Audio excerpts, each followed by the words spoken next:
Hey, this is Steven from Legit PC, and this is the review of Metro Last Light. I played this game for a good while. I think it's a good game, and this review is going to be about a little less than 22 minutes. So, in general, I'm going to be right out with it after we get right into the game. First, of course, I'm going to show you the video options, and here's all the video options. I have them all set up pretty good. Also, I tried something new that I'll let you guys know in game here once we get started. But the first thing we're going to take a look at is I'm going to show you guys the engine itself and some of the environments, which I think is one of the big parts of the game. So I was kind of disappointed in this game because I couldn't get it to run correctly. It would always tear, and it would just jump as far as milliseconds on screen that the frames were there. It was just so choppy to get it to play, and it would lead to death a lot of the time because I can't shoot when the frames get stuck. The monsters move faster than I can get my character to move. And you can see a lot of that right here in the recording. You can see that it kind of freezes and moves, and then no matter how I changed it, I couldn't really get it to work correctly. And I don't know. I probably should have tried harder, but you know, I just couldn't get it to run correctly. So another thing that I tried, not on this particular one, I don't think it was here, but I'll also run have a video of the benchmark, which I'll run soon. Is that I put in one of my older video cards, one of my older GeForce cards, as a dedicated physics card. It's a GTX 460 Superclock from EVGA, and I set that as a dedicated graphics card to check a dedicated physics card to check that out and see how that is, so I could talk to you guys a little bit about it. So there will be a video about that later on, using some engines and some benchmarks in some games that will utilize that kind of technology. But you can see past that, the environments are absolutely insane in this game. That's what really sells this game and gives you such immersion, is the jumping between these different environments, and you see all these characters. I mean, there's so many characters in this particular environment, and each of them have their own personality, and they even have their own voice, and even though some of them don't talk, and it's just an animation going over and over again, but you just kind of get that this is how it's changed from the last game, which really they did a great job in this game. They really sold that. So, you know, you can just stop by characters in different parts that you go to in the metro during the game and see what they're talking about, or even sometimes even talk to random people and get that immersion. And of course, just like the last one, there's a return of the gold ammo. Gold ammo does more damage, and it's an assault rifle round, or like an AK or anything like that, or an AK-47 or an AK-74U. Now the guns in the game are really cool. I think they're very interesting, even though some people I saw on YouTube were saying that they found resources very easily. But I found that since I only did a day one of this video, the day one of this game, and kind of left and then came back, I found that it was kind of difficult to remember that certain things you didn't have to actually shoot at them, like they'll just die by light. And I would spend all my ammo on them and they wouldn't die, and find out that they died by light. And so you got to remember these things. And I would play this game from start to finish all the way through. I wouldn't jump around games. It's not that long, so you'll get through it. And here's a couple of the weapons here. You got, you know, rifles, assault rifles, shotguns. You got the pressure guns, you know, the ones that shoot the spears and the ones that shoot the ball bearings. And Make sure you take yeah. a close range weapon with that one. Rifles are good for long range targets, but you don't want to get caught with your pants down if something creeps up behind you.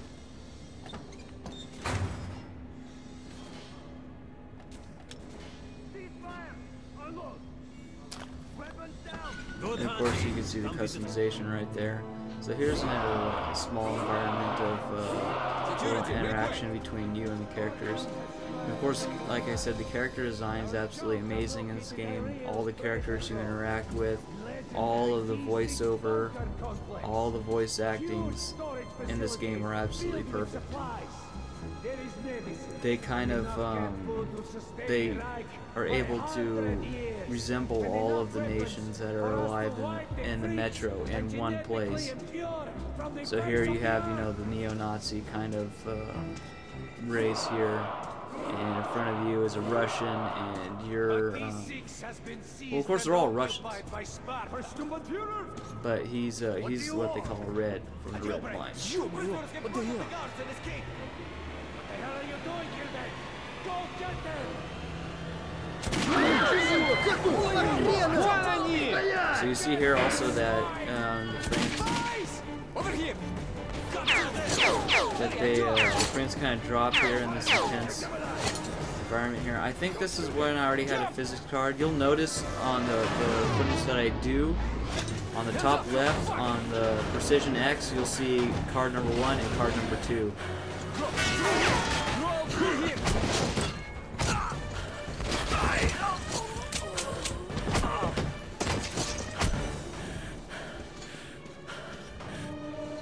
Shit!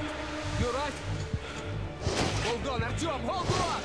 You see the absolute intenseness of these cinematics. On the ground, you bitch!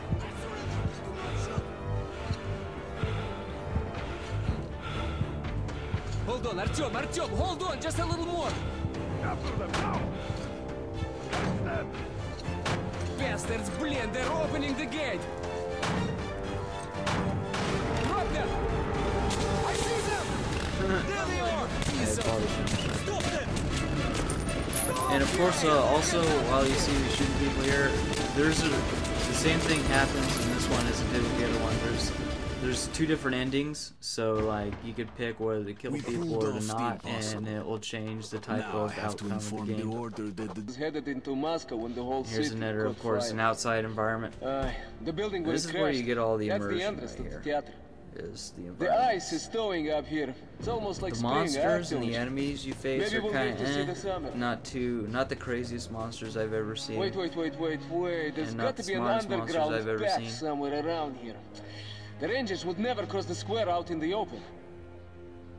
Okay, we could walk down the wing here. Okay, so much for the sun. Those clouds moved in fast.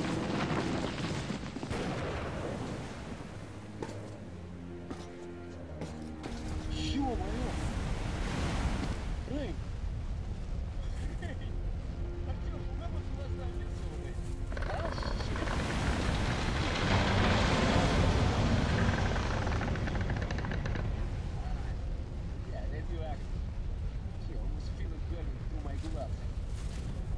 So you can see how they capture Moscow, post-apocalyptic Moscow after a nuke went off. Have to reach the station now. Check for filters until you want to swap your mask, do it fast. The school bastard won't be needed here.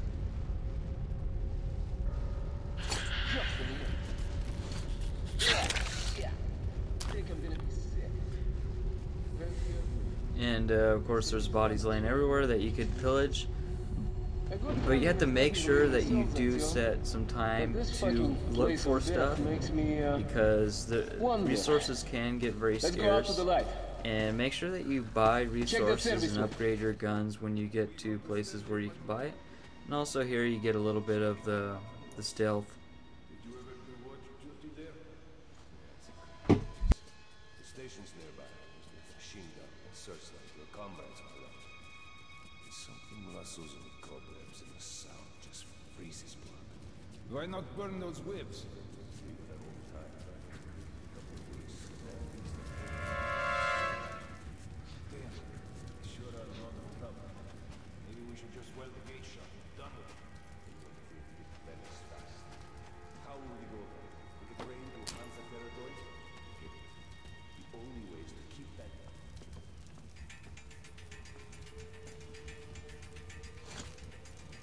So as you can see, the stealth is really good from what you can remember in the first game.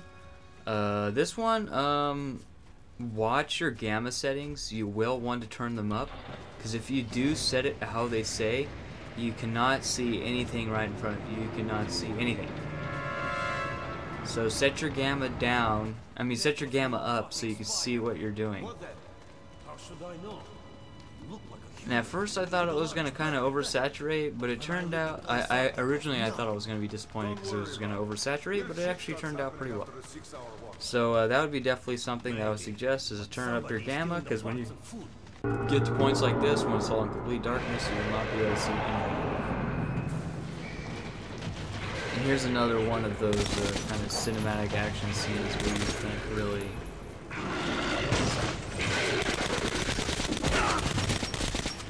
kind of no way to get out of it when you're going down this dark, deep hole into the catacombs. And then I believe they're called the Watchers, or the Watchmen.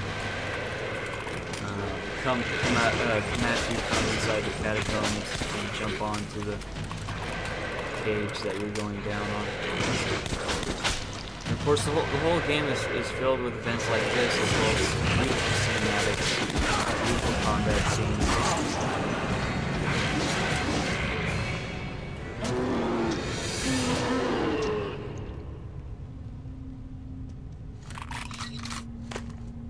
As well as, of course, beautiful environments. Now, there is, of course, combat of you just walking around. I don't particularly have that much footage of that particularly in here. But there's definitely plenty of time where you're just walking around and something happens, something jumps up out of the water, one of the demons, winged demons, comes after you. And of course, plenty of badass things like I just shown, you know, just like where he was on the cage. This is a similar point, there's not really anywhere else to go. And you have to fight against these invading Reds. All the extra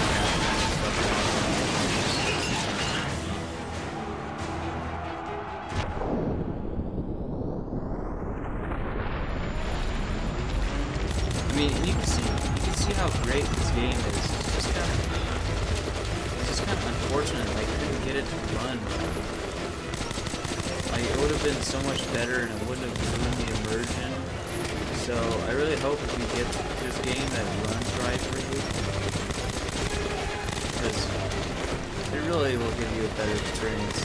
And I probably maybe even should have lowered the settings even, just to get better gameplay and better immersion.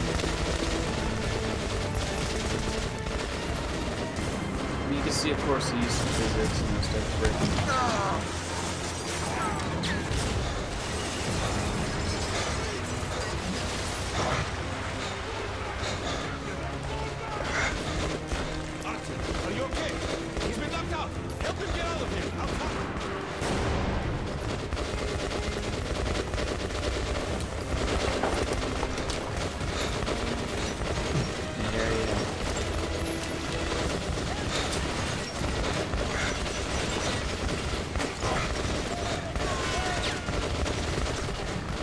On my back shooting at people.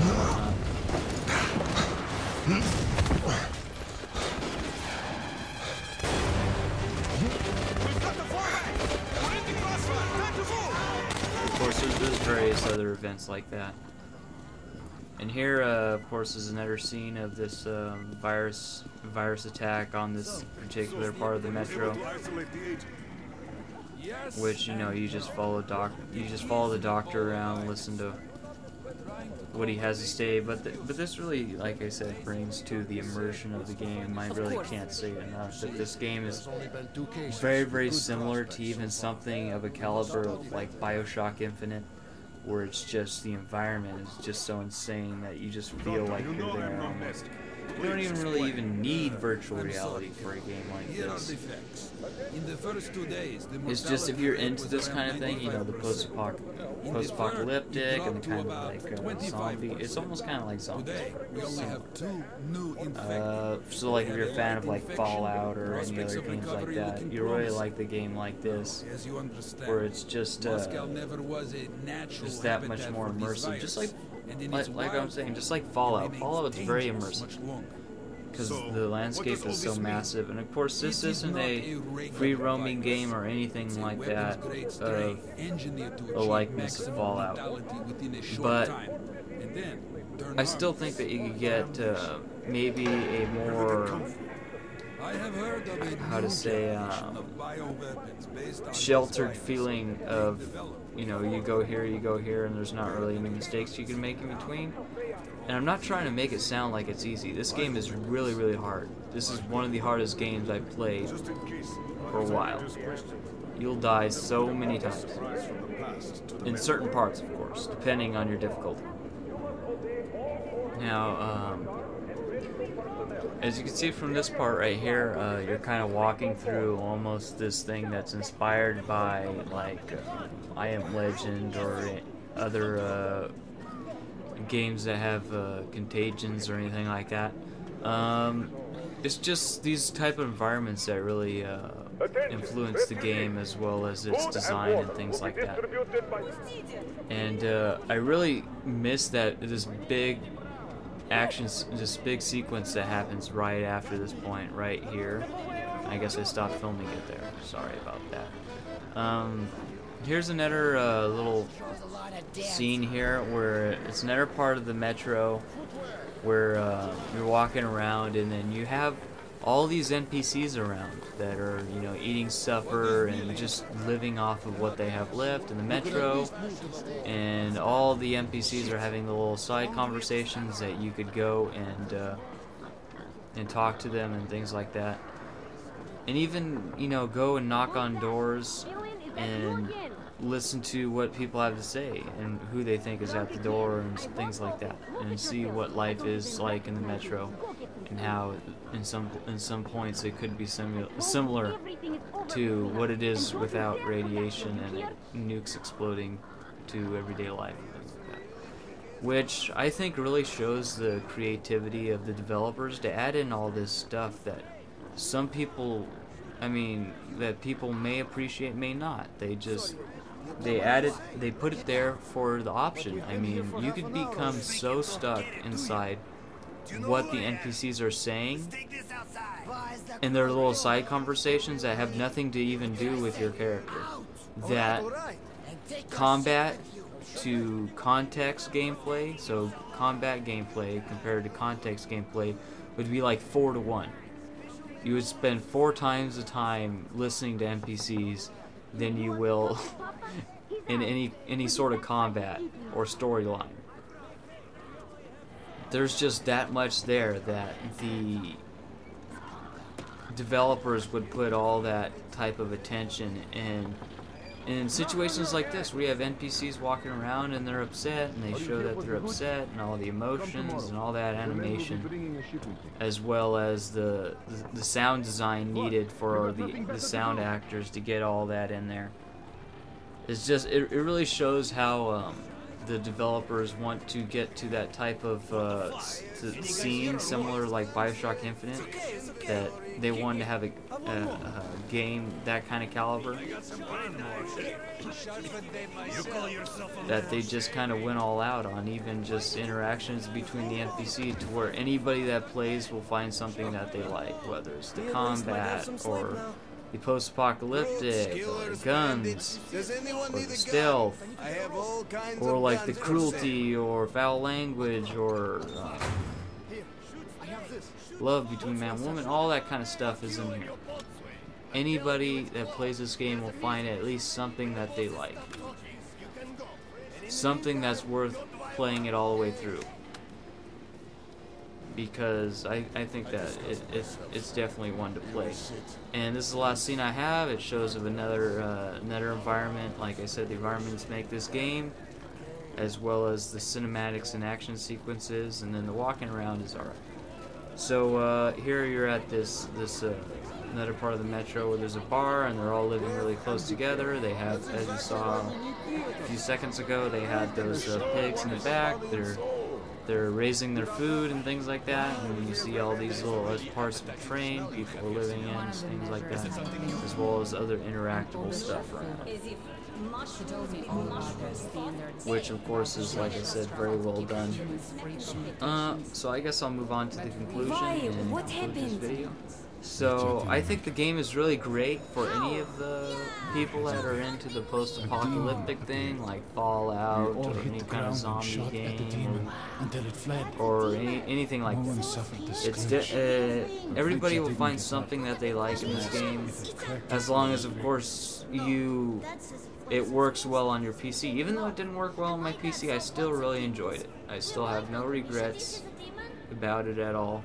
Still a great purchase, great game, and I like talking about it.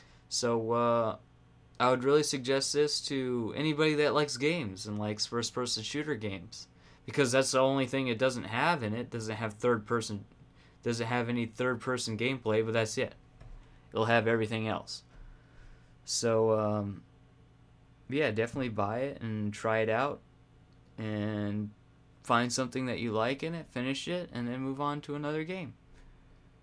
But this is definitely one that I'll remember. So, this has been Steven from Legit PC, and thank you for watching my Metro Last Light review video.